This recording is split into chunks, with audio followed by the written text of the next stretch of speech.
ቤተሰቦች ዛሬ ከረጅም ጊዜ በኋላ ስጠብቀው የነበረው ቀን ነው የደረሰው። ማለትም በጣም ብዙ ውስብስብና ውጥንቅጥ የሆነ ነገር እንዳለ ብዙ ታውቃላችሁ። ማለትም ገና እንድትከታተሉ ጋብዛችኋለሁ። አሁንም አዲስ ሆናችሁ ካላችሁ ይህንን ቻናል ሰብስክራይብ ያደረጋችሁና ቤተሰብ ያልሆናችሁ ሰዎች ካላችሁ ሰብስክራይብ እያደረጋችሁ ቤተሰብ መሆናችሁን አትርሱ። ሀሳብ አስተያየታችሁን ደግሞ ኮሜንት ላይ ጻፉልኝ። ቪዲዮን ላይክ እና ሼር እያደረጋችሁ ለብዙ ሰው እንድታደርሱ እፈልጋለሁ። ሰላም ጤና ይስጥልኝ። ውድና የተከበራችሁ ውድ የሆናችሁ የኔ ቤተሰቦች እንዴት ሰላም ናችሁ? ሰላማችሁ በያላችሁበት የዓለም ዳርቻ ሰላም ፍቅር እየተመኘው ዛሬ በአዲስ ነገር መጥተናል። እንግዲህ ከትናንት ወዲያ ልውላችን አባትህ ያለበት ቦታ ቤት መኖሪያ ቤት ድረስ ወስዶ እንግዲህ አባቱን የሚንከባከበው ልጅ አሳይቶት እንግዲህ ቤት ውስጥ ሲገባ የአባቱ ፎቶ ተሰቅሎ ነበር ያገኘው።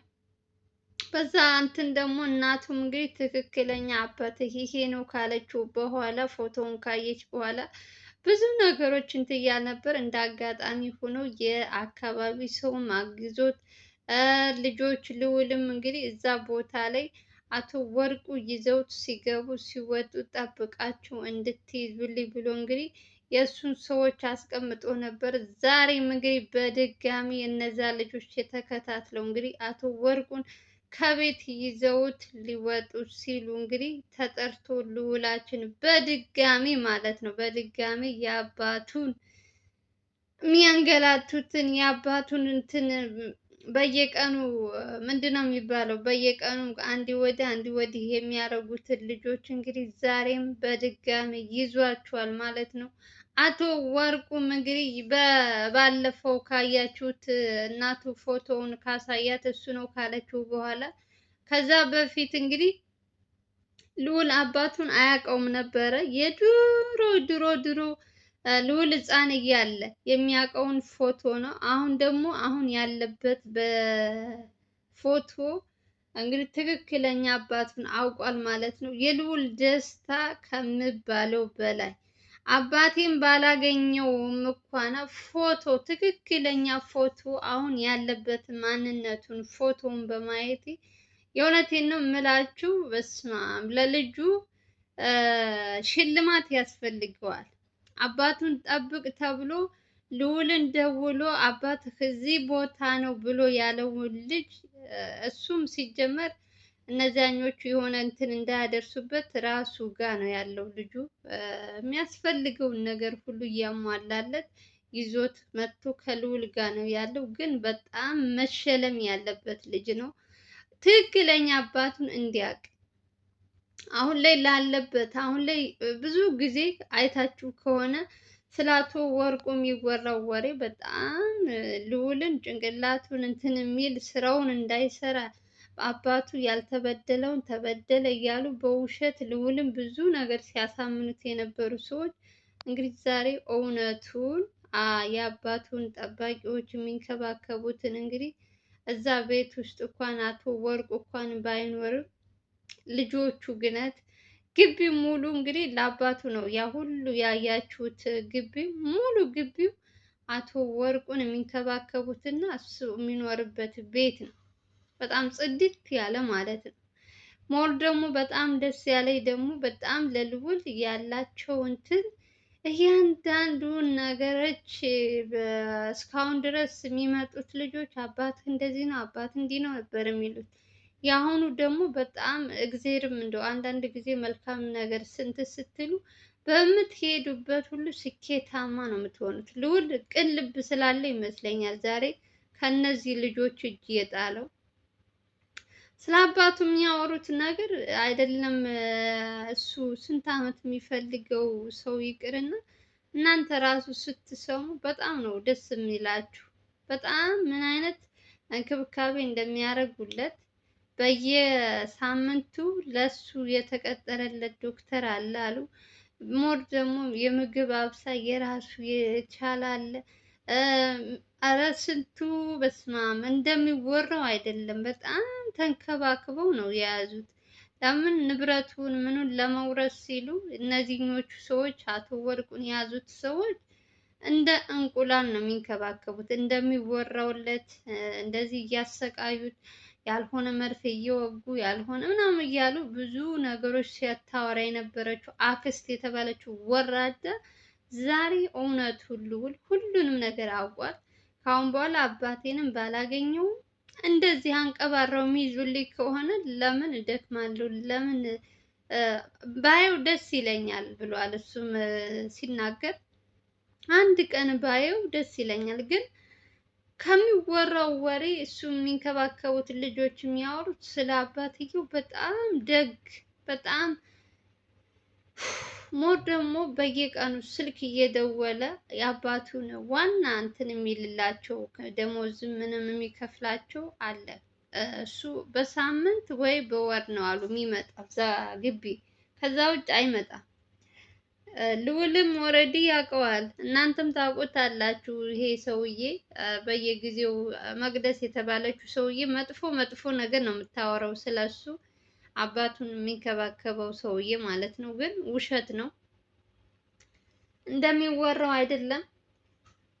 ፎቶ ላይም ሲታይም ግርማ ሞገሱ ምኑ በጣም ልዑል ኦልሬዲ አሳይቷል። እኔም እዚህ ፎቶ ላይ አሳያችኋለሁ። ኦልሬዲ እሱ ስላወጣው ምንም ችግር የለውም። ወንጀለኛ አይደለም። ወንጀለኛ ሲሆን ነው ፎቶውን የምትሸፋፍኑት ምናምን። ይሄ ግን ንጹህ የሆነ ሰው ነው። ለምን ፎቶ ይሸፈናል? አልሰረቀ፣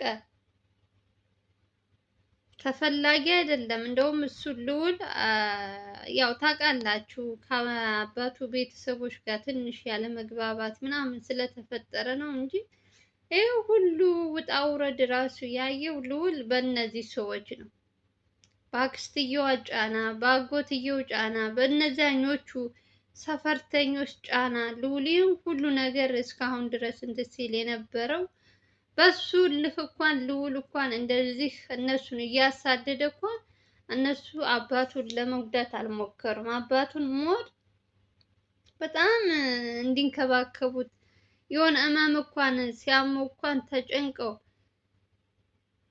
ልጆቹ ምግብ የምትሰራው ልጅ ስታወራ እኔ ቪዲዮውን አሳያችኋለሁ።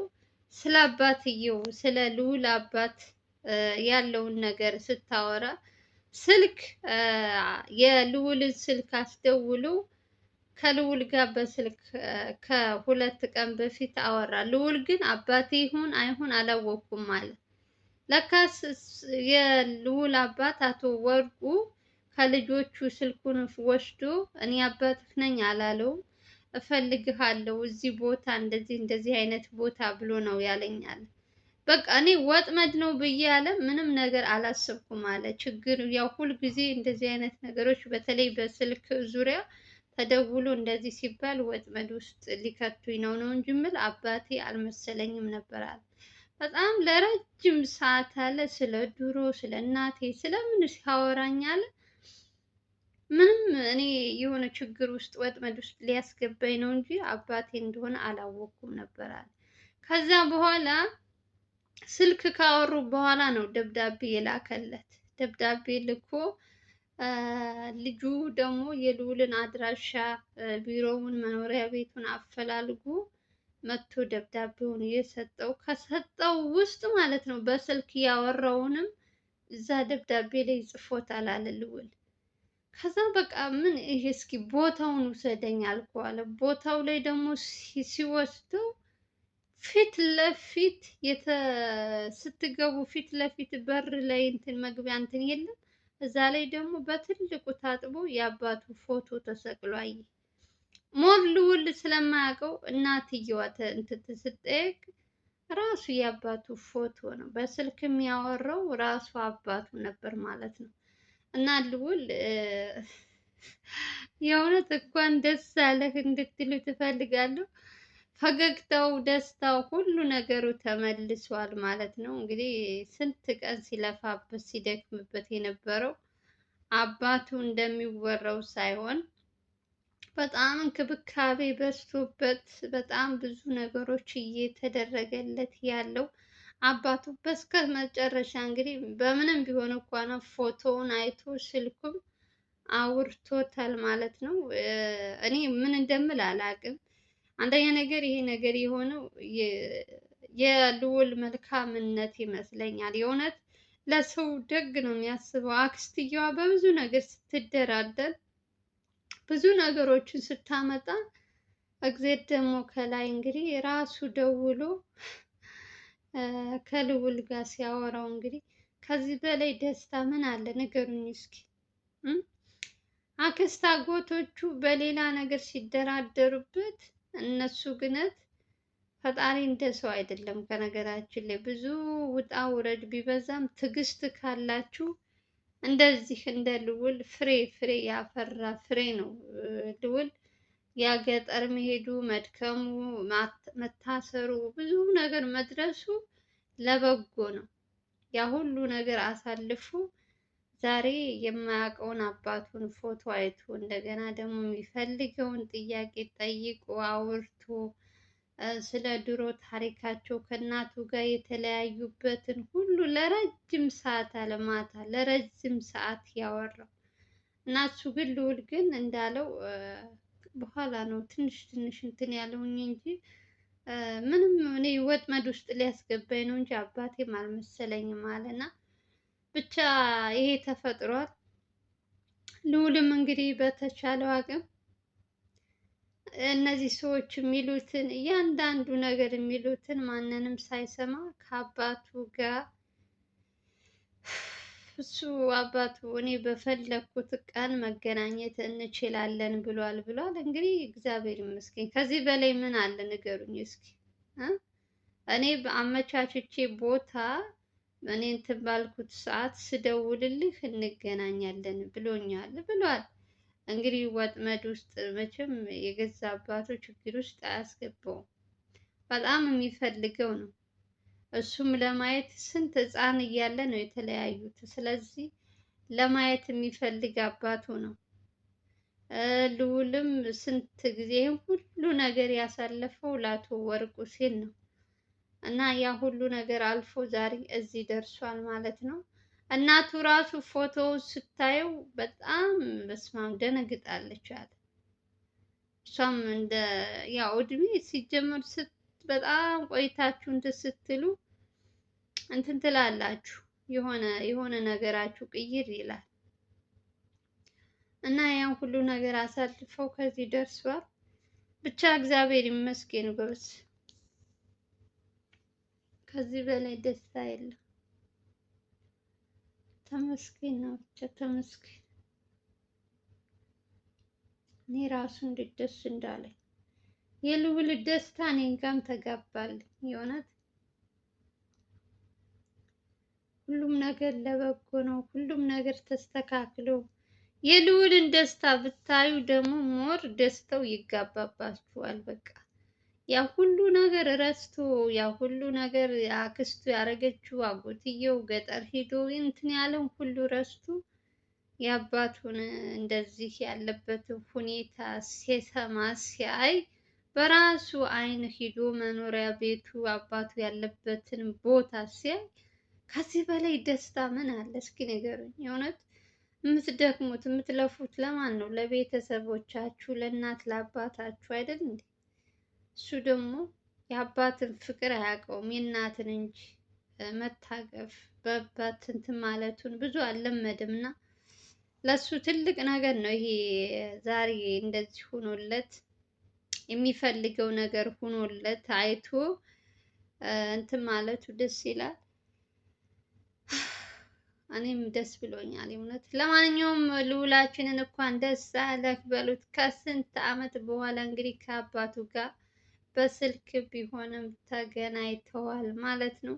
እግዚአብሔር ይመስገን። ይህ ሁሉ ያደረገው የእናንተም ጸሎት የልዑልም ድካም ልፋት ይመስለኛል። የእውነት ሞር የእናንተ በጣም ደጋግ እህቶች ያላችሁ የሰው ደስታ የሰው እንትን የሚያስደስታችሁ እና እናንተም ብዙ ለፍታችሁ ብዙ ደክማችሁ በስከ መጨረሻ እንግዲህ ሁሉም ነገር ተስተካክሎ ልዑልም እንግዲህ እንደዚህ ሆኖ በማየቴ እጅግ በጣም ደስ ብሎኛል። ከዚህ በላይ ደስታ የለም ጎበዝ።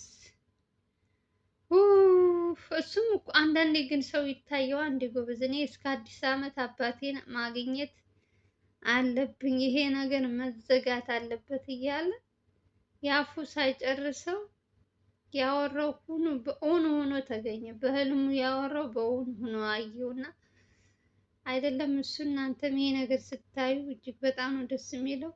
ለማንኛውም ከአባቱ ጋር ያወራውን የስልክ እንትኑንም በዚህ ቪዲዮ አሳያችኋለሁ። ቪዲዮ ላይክ እያደረጋችሁ አዲስ ከሆናችሁ ሰብስክራይብ እያደረጋችሁ ልዑላችንን እንኳን ደስ አለህ እያላችሁ ወንድማችን ልፋቱ ድካሙ ከንቱ አልቀረም። የእናንተም ልፋት እንግዲህ የሁላችሁ ጸሎት የሁላችሁ ድዋ ፍሬ አፍርቷል። እንኳን ደስ አላችሁ። ለማንኛውም የዛሬው ይሄ ነው። እንግዲህ የልዑልን ደስታ በትንሹ አሳያችኋለሁ።